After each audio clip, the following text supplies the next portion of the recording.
so let me try to show you this the best that I can. Here is my problem. See that weld? It's cracking. And it's not just cracking right here on this corner. It's coming across on the face of the front of the stove here. And obviously that's not a very good weld. And it's doing it on this side. And it's also, it's going to be hard to see because of the light. But it's doing it right there too. So what was explained to me what this welder is going to do, he's going to grind out the crack and grind out to here, and at the very end he's going to drill a hole and then weld that up and then weld a plate over top of it. I don't know what he's going to do here on the corner, because I mean it's cracking. It's going to end up cracking all the way through that corner. Same on this side. It's starting to crack on the end, and hopefully you can see right there it's cracking.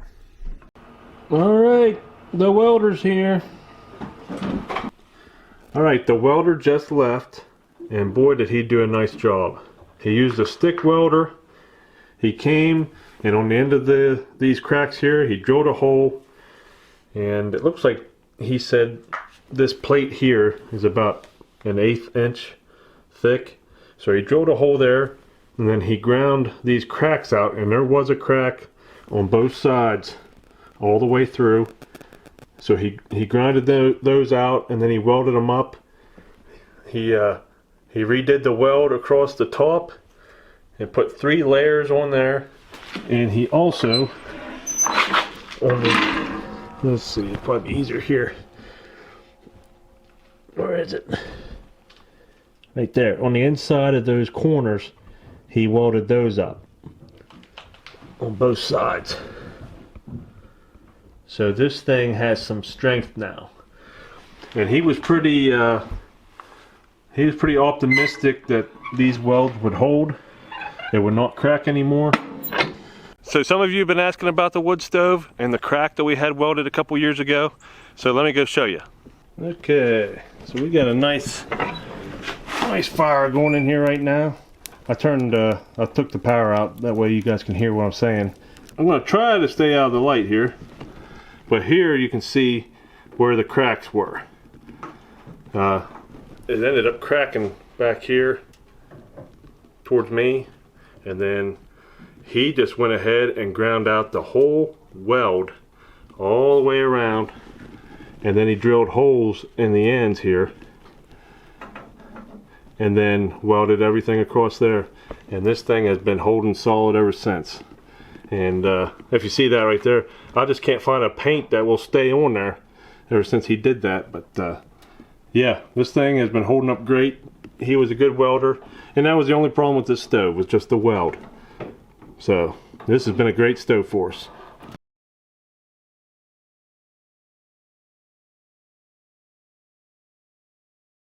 Welcome back, everybody, and Merry Christmas. I hope you all had a great Christmas. I know we have. We just got back from my in-laws, and most of you know that we've had a pretty rough year this year, and it looks like we're going to have one more problem before the year's over with.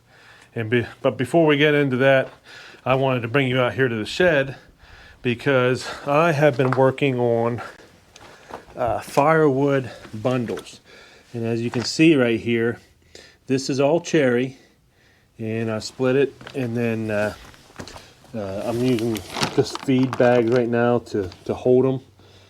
And of course, if we really get into this, we'll have to wrap them or tie them or figure out something. But just give me a price of what you think these should sell for, or what you would buy them for. I asked everybody on Facebook, and I'm just curious to see what you guys think. Okay, so first off, I know a lot of you have asked, and I just want to show you here. A lot of you have asked how the cold air return hooks in, and we just have this round pipe.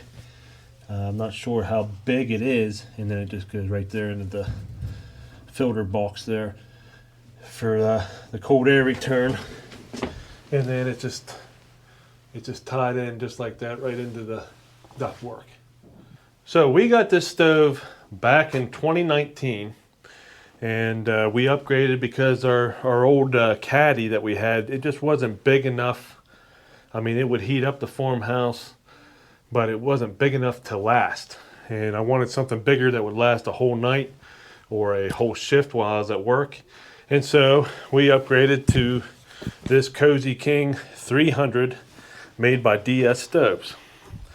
And if you saw in the clips from the old videos, it started cracking on both sides right here in the top corners. And they sent a welder, and he came down and he ground out this whole top arch and re-welded it, and he drilled holes here at the end so it wouldn't crack any further. And that was in 2021 that this happened. So here we are, we're almost to 2024, and I have burned some coal, but mostly I'm burning firewood here, and I've had no problems at all until I came down here last week and I looked at my stove and found this. Okay, if you look there, you can see that it's cracking on the weld, but then it comes over and it's going up the face of the stove where it wasn't welded. So that's what is concerning to me. If it was just cracking on the weld, I would have said, hey, just send the welder back, or I'll pay for the welder or whatever. But if it's going up the face of the stove, there's something wrong. So I called them just to see what they would say, and they told me that this has been a common problem. The steel was just not strong enough. And what they do, they send a welder for the first time, and then if it happens a second time, they replace the stove. So we are going to get a new Cozy King 300, and I'm going to have to pay for the shipping for that one to get the coal away, and then for them to bring it down here, and then I'll have to pay for the shipping because they're going to take this one and ship it back up there to DS, so I got to pay for that. But I mean, I have used this stove for nearly 5 years now, so, but I mean, they're working with me here, and I appreciate that. So yeah, so here, I don't know when they're going to be coming, but here very soon we're going to get a new stove, the new Cozy King 300. And I just wanted to post this because I know a lot of you have been asking about the cracks and how they've been holding up, and they have been holding up good until all of a sudden this year they just started again. So, but I think they said they got it fixed now. They got a better steel, better reinforcement, they said. And I might ask them some more questions while they're here if they'd be willing, and find out some more about these stoves, some questions that I have for them, and we'll do that here in an upcoming video. But yeah, I just wanted to give you the update on this stove. I hope you all had a very Merry Christmas, and we'll see you in the next video. Thanks for watching.